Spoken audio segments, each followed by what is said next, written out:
Salve, salve! Tudo bem? Seja muito bem-vindo, seja muito bem-vinda. Meu nome é André Barbieri e hoje nós vamos trabalhar com uma dica bem legal sobre a 8.112 dentro do regime disciplinar.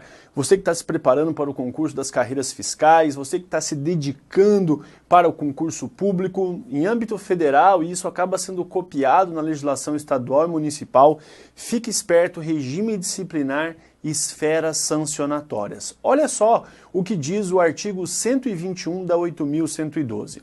Diz assim: o servidor responde civil, penal e administrativamente pelo exercício irregular de suas atribuições.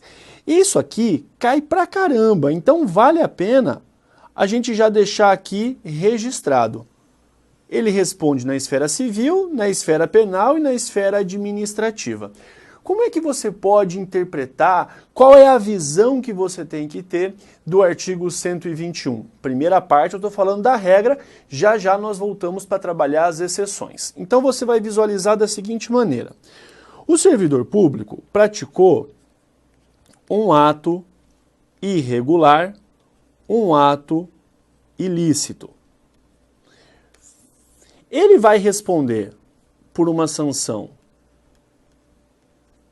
civil, responde também por uma sanção, um processo penal, e pode também responder uma sanção administrativa. Aí você fala assim, Barbieri, mas necessariamente em todos os casos ele responderá nas três esferas? Não. Pode responder em uma, em duas ou nas três. Vai depender do caso concreto. Como regra, quanto maior a gravidade, quanto pior o ato praticado, nós teremos então uma maior incidência, uma maior severidade punitiva. Beleza. Aí você vai pensar, e qual que é a regra? A regra é que essas esferas sancionatórias, então a título de regra, é que as esferas sancionatórias são autônomas, ou seja, cada uma caminha com as suas próprias pernas.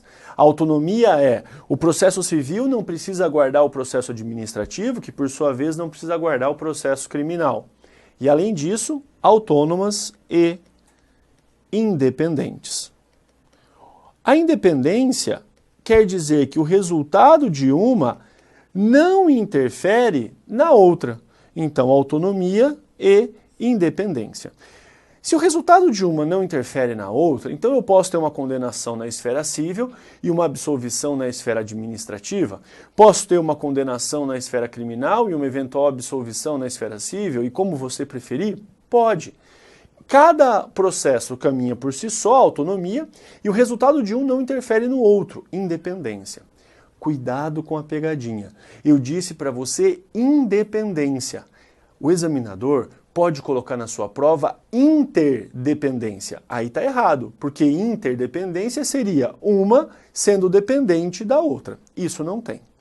Outra questão importante, você pode pensar, Barbieri, se for punido em mais de uma esfera, eu posso falar aqui do bis in idem?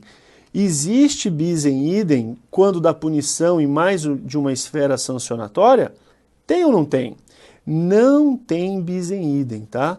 Não se fala de bis in idem, a própria lei permite a punição em mais de um campo. Aí você fala, tá, essa é a regra. Qual é a sanção? Qual é melhor? Qual é a exceção? A exceção na sanção é a seguinte: se venha a ocorrer uma absolvição na esfera penal. Absolvição na esfera penal. A prova vai falar para você assim: a absolvição na esfera penal vincula as outras esferas. Não. A absolvição na esfera penal vincula somente a esfera administrativa. Só a esfera administrativa. A esfera civil não tem nada a ver. E não é toda e qualquer absolvição na esfera penal. É a absolvição por inexistência de materialidade,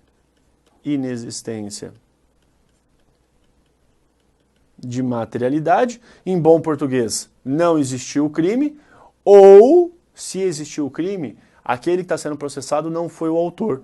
Inexistência de materialidade ou negativa